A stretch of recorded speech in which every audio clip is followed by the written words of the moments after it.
Hello friends, I am Mankit. स्वागत है आपका अपने YouTube channel Mankit 72 way to success पर। फ्रेंड्स, जैसा कि आप सभी जानते हैं, कोई भी नई अपडेट आती है मैं आपको जानकारी जरूर देता हूं। देखिए, आज मैं कुछ चीज़ें आप लोगों के साथ डिस्कस करना चाहूँगा रिगार्डिंग हरियाणा ग्रुप डी भर्ती, ग्रुप सी भर्ती, हरियाणा पुलिस की भर्ती, इन सभी के बारे में कि रिजल्ट कब तक आ सकता है। जो मेरा ओपिनियन है इस बारे में, वो सारी चीज़ें मैं आपको बताऊँगा। ठीक है, डीवी ऑनलाइन होगा, ऑफलाइन होगा, तो इसके रिगार्डिंग कुछ चीज़ें जो मैं आपके साथ शेयर करना चाहूँगा। चैनल पर नए हो तो भाई चैनल को सब्सक्राइब कर लेना, वीडियो को लाइक में शेयर कर देना, और भाई टेलीग्राम ग्रुप है मंकित 72, उसे ज्वाइन जरूर कर लेना। ओके, बाकी आपकी मर्जी। अब स्टार्ट हो जाते हैं भाई। सबसे पहले बताओ किसके बारे में जानना चाहोगे? हरियाणा पुलिस की नई भर्ती के बारे में, ग्रुप सी के बारे में, या डी के बारे में, किसी कट ऑफ, या फिर रिजल्ट कब तक आएगा? कट ऑफ की आप लोग बहुत वीडियोज भी देख चुके हैं, सारी चीज़ें देख चुके हैं। मैं सिर्फ ये बताऊंगा लॉजिक क्या है, मैं कट ऑफ का। ठीक है, तो चलिए स्टार्ट कर देते हैं। चैनल पर नए हो तो भाई सब्सक्राइब कर लेना, बाकी आपकी मर्जी। और जिन्होंने ऑलरेडी सब्सक्राइब कर रखा है भाई, उनको आज इस वीडियो में कमेंट सेक्शन में लिखना है सब्सक्राइब्ड। ओके, उन्हें लिखना है सब्सक्राइब्ड, ये काम करना है आप लोगों को। देखो भाई, पहले बता देता हूँ ग्रुप सी भर्ती के बारे में। जो टेक्निकल वाले हैं ना, जो टेक्निकल वाले हैं, पहले तो उनको बता दूँ।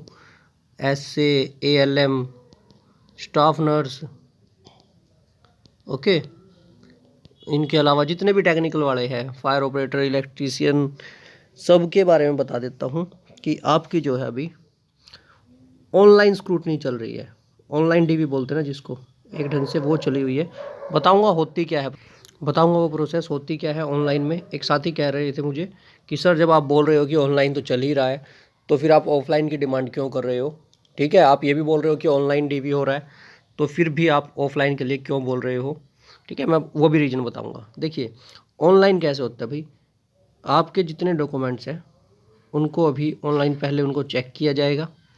ठीक है, वन बाय वन आपकी एलिजिबिलिटी चेक की जाएगी। सारी चीज़ें चेक करने के बाद आपको ये माना जाएगा कि आप उसके लिए एलिजिबल हो। ठीक है, आपके सारे सर्टिफिकेट्स वगैरह देखे जाएंगे, और फिर आपको, जब आपका मान लीजिए फाइनल रिजल्ट निकाल दिया डायरेक्ट, तो डिपार्टमेंट आपके जो है डॉक्यूमेंट चेक करता है। डिपार्टमेंट आपके डॉक्यूमेंट्स चेक करता है, उनको फर्दर वेरिफिकेशन के लिए आगे भेजता है। ठीक है, जहाँ से भी हो, आपका यूनिवर्सिटी बोर्ड जहाँ भी है, वहाँ पर आपके ये भेज दिए जाते हैं। वहाँ से वेरिफिकेशन होने के बाद ये आते हैं, और तब आपका ये सब कुछ कंफर्म हो पाता है कि आप रियल कैंडिडेट हो। तो ये तो रहता है ऑनलाइन में। ओके, यहाँ सारा काम डिपार्टमेंट को करना होता है, तब जाकर ये प्रोसेस होती है। अब आ जाओ ऑफलाइन में। ऑफलाइन में क्या होगा? देखिए, इसमें तो क्या हो जाएगा, डायरेक्ट है ना, ऑनलाइन के बाद आपको ज्वाइनिंग मिल जाएगी। अब बात करते हैं ऑफलाइन की। ऑफलाइन में क्या रहता है कि आपके है ना, पहले डॉक्यूमेंट्स चेक होते हैं भाई। पहले आपके डॉक्यूमेंट्स चेक होते हैं। ठीक है, फिजिकली डॉक्यूमेंट्स चेक होंगे। फिर वहाँ से उसके बाद ये आपके सारे डॉक्यूमेंट होने के बाद आपकी फिर ज्वाइनिंग होती है, और फिर आपके डॉक्यूमेंट जाते हैं फर्दर चेकिंग के लिए। ठीक है, फर्दर वेरिफिकेशन के लिए ये काम रहता है।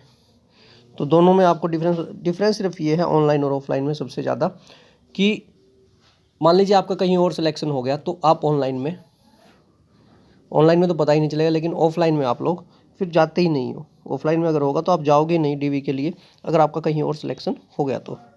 ठीक है, तो ये बात समझ में आई। और मैं ऑफलाइन के लिए क्यों बोलता हूँ, मैं ऑफलाइन के लिए इसलिए बोलता हूँ भाई, क्योंकि ऑफलाइन में क्या होगा, मान लीजिए अभी किसी का दिल्ली पुलिस में हो गया, ओके, किसी का EMRS में हो गया, जो अभी लेटेस्ट रिजल्ट आ रहे हैं ना, मैं उनके बारे में बता रहा हूँ।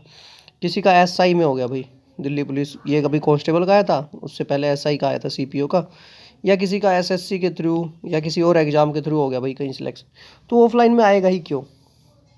और ऑनलाइन में होगा तो क्या प्रॉब्लम आएगी? ऑनलाइन में ये प्रॉब्लम आएगी आपके सामने सबसे बड़ी, कि कोई भी है भाई अपना, जब ऑनलाइन उनका हो चुका सारा काम, तो फाइनल लिस्ट लगेगी सीधी। पहले लगी थी ना 18,000 की, सॉरी, ग्रुप डी की। तो ऐसे प्रोसेस रहती है। ठीक है, अब उसमें फर्दर किसी का मान लीजिए बाद में कुछ भी होता है तो उसको हटाया जाएगा या कुछ भी किया जाएगा, लेकिन उससे गड़बड़ क्या होगी कि वो लंबी प्रोसेस चल जाएगी फिर। और इसमें क्या है, इसमें आपका सारा का सारा काम अभी के अभी हो जाएगा, और वेटिंग वगैरह भी है, जो ज़्यादा की ज़रूरत नहीं पड़ेगी, पहले ही आपका सारा काम सही ढंग से हो जाएगा। मतलब अभी देखिए, मान लीजिए 1800 की लिस्ट निकाल दी कोई, और उसमें से 50 कैंडिडेट ऐसे हैं जो ज्वाइन करना ही नहीं चाहते, लेकिन ये अटके रहेंगे, नहीं तो नेक्स्ट 50 को नंबर मिलता ना, नेक्स्ट 50 को फ़ायदा मिलता है इस चीज़ का। तो ये है ऑनलाइन ऑफलाइन में फ़ायदा। अब बात करते हैं कि अभी जो है ना ग्रुप सी की जो भर्तियाँ हैं उनके लिए बता दूं, जितनी टेक्निकल मैंने बताई है इन सभी के डॉक्यूमेंट्स चेक हो रहे हैं भाई। डॉक्यूमेंट मतलब इनका डीवी ऑनलाइन हो रहा है, और मैं ये मानता हूँ कि ऑफलाइन भी होना चाहिए, ऑफलाइन भी होना चाहिए। लेकिन ये ऑनलाइन हो क्यों रहा है उसका भी रीज़न बता देता हूँ। क्योंकि बहुत सारे साथी ऐसे आए थे एग्ज़ाम देने, मान लीजिए एएलएम का एग्ज़ाम है, उसके पास कोई आईटीआई नहीं है, डिप्लोमा नहीं है और बीटेक नहीं है, लेकिन उसने फिर भी क्या किया भाई, क्लिक कर दिया कि मैंने ये पोस्ट प्रेफरेंस दी है, ठीक है, और डिप्लोमा की जगह उसने अपनी कोई भी डीएमसी लगा दी। मतलब जहाँ आईटीआई मांगा या डिप्लोमा मांग लिया, तो डिप्लोमा की जगह उसने, उसके पास डिप्लोमा तो है लेकिन क्या पता कंप्यूटर का डिप्लोमा उठाकर लगा दिया यहाँ, तो उसका रोल नंबर तो जनरेट होगा ना। कंप्यूटर जब तक मशीन से काम होता है तो डिप्लोमा के नाम पर डिप्लोमा का ही उठाएगा, ठीक है। तो अब वो 1 बाय 1 चेक किए जा रहे हैं सभी के डॉक्यूमेंट, तो यहाँ भी कैंडिडेट कम हो जाएंगे इनमें काफ़ी भर्तियों में। अब आपका डिप्लोमा है किसी ऐसे बोर्ड से जो वैलिड ही नहीं है, मान लीजिए आपने बाहर से कहीं से स्टाफ नर्स का कर रखा है, तो आपका वो वैलिड ही नहीं है, हरियाणा में कुछ वो है संस्था उसका माना जाता है। तो एक तो बात हो गई ये, ठीक है, ऑनलाइन ऑफलाइन का मैटर ये है सबसे बड़ा। दूसरा, फिर आपके पास ऑप्शन बच जाता है। अभी तो आपकी चल रही है ये डॉक्यूमेंट वेरिफिकेशन ऐसे वाली, जिससे आपका पता चल जाएगा कि आप एलिजिबल भी हो या नहीं। अब इसके बाद यहाँ से इनको सब कुछ पता चल गया, अब इसके बाद क्या होगा, ये चाहें तो डायरेक्ट लिस्ट लगा सकते हैं, ये चाहें तो ऑफलाइन भी करवा सकते हैं, वो इनके ऊपर है, ठीक है। अब बात है रिजल्ट की, तो रिजल्ट मैं आपको बता दूं, अगर सही प्रोसेस से मान लीजिए देखा जाए तो रिजल्ट जो है, क्योंकि अभी स्टन्नो के है 11 तक एग्ज़ाम, 11 फेब तक, तो देखिए रिजल्ट की मैं आपको बता दूं, रिजल्ट की जहां तक जो अपडेट मिली है ना, सेकंड वीक में आना चाहिए भाई, फेब के सेकंड वीक में। सेकंड वीक बोला है, कभी सेकंड फेब देखो, ठीक है। यहाँ तक आपका हो, और सबसे पहले उम्मीद की जा रही है कि भाई सी ग्रुप का आना चाहिए, सी ग्रुप का आना चाहिए। और आपका काफ़ी कुछ डिपेंड करता है, जो 31 जनवरी है ना, अभी 31 जनवरी को जो सुनवाई होगी 5 नंबर वाला जो मैटर है वो बहुत ज़रूरी है भाई, ये वाला केस, ठीक है। तो इसके बाद आपको बेनिफिट मिल जाएगा कि आपके रिजल्ट जो है ना फैब में आने स्टार्ट हो जाएंगे, फैब के फर्स्ट वीक से ही उम्मीद लगाई जा रही है। देखिए मेरा मानना है सेकेंड वीक, लेकिन फर्स्ट वीक से उम्मीद लगाई जा रही है। अगर 31 को जो केस का मैटर है वो सॉल्व हो जाता है तो आपके फर्स्ट वीक से ही रिजल्ट आने शुरू हो जाएंगे, ठीक है। और पहले ग्रुप सी का आना चाहिए भाई, चाहे कम भर्ती हो, 11,000 12,000 भर्ती हो, उनका रिजल्ट आए, लेकिन आना ज़रूरी है। ये मैंने आपको बता दिया ग्रुप सी के लिए, ठीक है, क्योंकि बहुत सारे ग्रुप है, लगभग 9 ग्रुप ऐसे हैं जिनमें 11,000 के पास भर्तियाँ हैं। तो देखिए उसके बाद मैं आपको बता दूं जो रिजल्ट है आपका, ठीक है, सेकंड वीक में आ जाना चाहिए। मतलब फैब में आपके इतने रिजल्ट आ जाएंगे, आप लोग देखते रह जाओगे। ये वाला फैब आप लोगों के लिए बहुत लक्की रहने वाला है मेरे अकॉर्डिंग। ग्रुप सी की भर्तियां हैं, ठीक है। अगर आपका हो सकता है अर्ली हियरिंग भी लग जाए भाई आपकी 56-57 की, ये भी मैं आपको बता दूं। अब उसके बाद नेक्स्ट है जो ग्रुप डी की रिजल्ट अपडेट। भाई ग्रुप डी का देखिए, चाहते तो सभी यही है कि टीजीटी भर्ती का रिजल्ट आ जाए, ठीक है, ग्रुप सी की भर्तियों का रिजल्ट आ जाए, और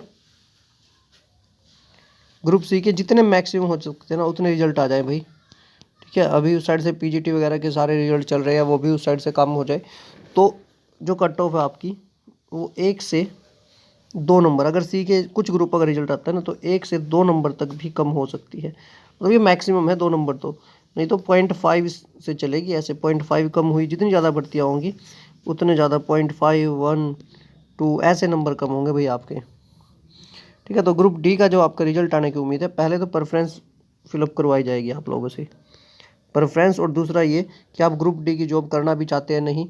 और मेरा मानना ये है कि ये लगभग होने चाहिए भाई 20 फरवरी तक, मतलब चाहे 20 फरवरी लास्ट हो इसकी, लेकिन तब तक होनी चाहिए ताकि उससे पहले सारे रिजल्ट आ जाए आपके सी के जितने एग्जाम हुए उनके। बेनिफिट क्या होगा, आप लोग प्रेफरेंस फिलअप कर पाएंगे। दूसरा, जिनको भी जॉब ऑलरेडी मिल चुकी है, मान लीजिए फाइनल हो गई, जिसकी जॉब फाइनल हो गई ना, वो ग्रुप डी का नहीं देगा भाई, फिर उसमें यस नहीं करेगा कॉलम में, ठीक है। वो आगे मतलब जॉब करना ही नहीं चाहेगा, क्योंकि ग्रुप उनके पास ऑलरेडी जॉब होगी। तो इसलिए ये बहुत बड़ा बेनिफिट मिल सकता है अगर ग्रुप डी का रिजल्ट आपका थोड़ा सा आगे, मतलब प्रेफरेंस फॉर्म स्टार्ट कर दे और उसको लगभग 20-22 के आसपास तक कर दे, तो ये बेनिफिट आपको मिलेगा सभी को। अगर आप लोग चाहते हो ना ग्रुप डी में आपका सिलेक्शन हो, तो उम्मीद करो कि ग्रुप डी का जो प्रेफरेंस लिंक है वो थोड़ा सा लेट आए, थोड़ा सा लेट आए। अब उसके बाद नेक्स्ट ग्रुप डी की कट ऑफ पर हम ऑलरेडी बात कर चुके हैं, ठीक है। देखिए मैंने डीवी की भी कट ऑफ बता रखी है, अगर ऑफलाइन डीवी होता है, मैं ऊपर लिंक डाल दूंगा उसका, ऑफलाइन डीवी होता है तो उसकी भी। और अगर ऑनलाइन के बेस पर, डीवी के बेस पर, जो ऑनलाइन है ना, सिर्फ उसी को आधार मानकर अगर ऑनलाइन के बेस पर चले तो आपकी जो है 75 के आसपास जनरल की कट ऑफ रहने वाली है। मैं आपको नॉर्मली बता देता हूँ। 73 के आसपास BCB, सेम ऐसे ही EWS, ठीक है, 72 या 72 के आसपास। और लगभग BCA का रहेगा भी 70 या 71, ये कट ऑफ रहने वाली है BCA के लिए। SC कैटेगरी 69, ठीक है, 69 70 ये रहेगी आपकी कट ऑफ ग्रुप डी की, अगर डायरेक्ट आपका क्या हो जाता है फाइनल सिलेक्शन दिखाया जाता है। लेकिन अगर डीवी दिखाया जाता है और ये बता दूं कि मैंने आउट ऑफ 100 बताई है, अगर 95 में से करेंगे तो और भी कम कट ऑफ हो जाएगी, ये बात भी ध्यान रखना, ठीक है। और अगर मैं ये बताऊं कि इसको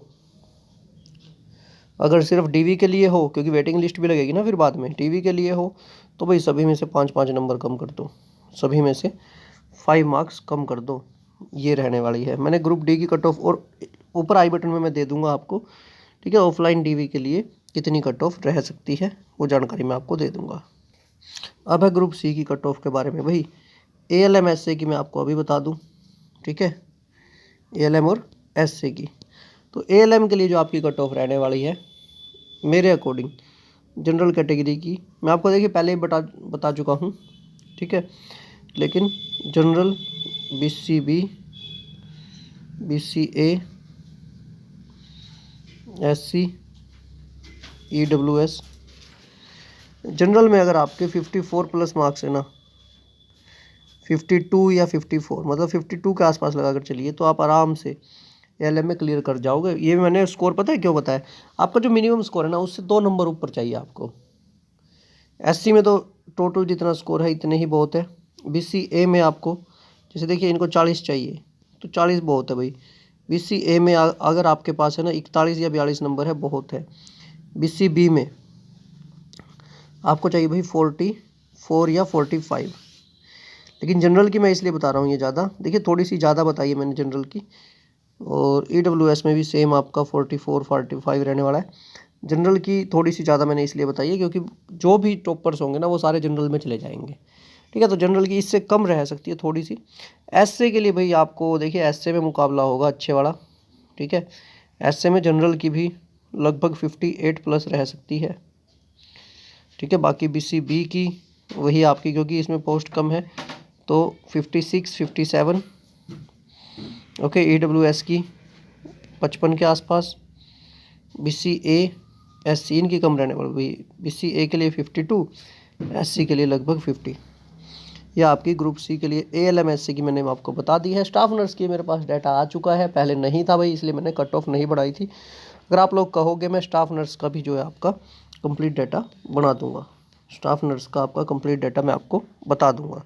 उसके अब बता देता हूँ हरियाणा पुलिस की जो आपकी भर्ती है उसकी एडवर्टाइजमेंट कब आएगी। मैं पहले भी कह रहा था, आज भी कह रहा हूँ, 31 जनवरी को मधुबन में, ठीक है, मधुबन के अंदर हमारे CM मनोहर लाल खट्टर जी जाएंगे। और वहाँ मुझे मैक्सिमम देखिए 99% मैं कह सकता हूँ वहाँ पर इस चीज़ की अनाउंसमेंट होगी कि आपकी 6,000 पदों पर भर्ती स्टार्ट है। और वहाँ पर यह भी बता दिया जाएगा कि कल से स्टार्ट है और नेक्स्ट डे से आपकी हरियाणा पुलिस की भर्ती स्टार्ट हो जाएगी, ठीक है। मतलब 1 फ़रवरी से आपकी एडवर्टाइजमेंट आ जाएगी, जैसे कुरुक्षेत्र में ग्रुप डी के बारे में बताया था। अब बात है कि कट ऑफ कैसे बढ़ गई भाई हरियाणा पुलिस भर्ती के लिए, मैंने कट ऑफ जो बढ़ी है कैसे बढ़ गई। देखिए अगर 10 गुना कोई बुलाते हैं तो भी कट ऑफ बढ़ गई due to age relaxation. Benefit तो हुआ है भाई सभी को, नो चांस। लेकिन अगर 10 गुना को बुलाते हैं तो भी 2 नंबर का इफेक्ट पड़ रहा है, 2 से 3 नंबर का इफेक्ट पड़ रहा है। जो मैंने कट ऑफ बताई थी वही रहने वाली है आपकी, ठीक है। लेकिन अगर यहाँ बुला लिया जाता है 12 से 15 गुना को, जो एक अलग से बात चल रही है भाई, देखते हैं क्या रहेगा। लेकिन अगर 12 से 15 गुना को बुलाया तो जो कट ऑफ मैंने बता रखी है आई बटन में देख लेना, वही कट ऑफ आपकी रहेगी हरियाणा पुलिस भर्ती में। तो सारी चीज़ें मैंने आपको 1 बाय 1 बता दी है। चैनल पर नए हो तो भाई चैनल को सब्सक्राइब कर लेना, वीडियो को लाइक व शेयर कर देना। तो देखिए अभी यूट्यूब चैनल मंकित72, टेलीग्राम मंकित72, बेल आइकन को प्रेस करें, वीडियो को लाइक व शेयर करें। धन्यवाद। आपका दिन शुभ रहे। धन्यवाद। आपका दिन शुभ रहे।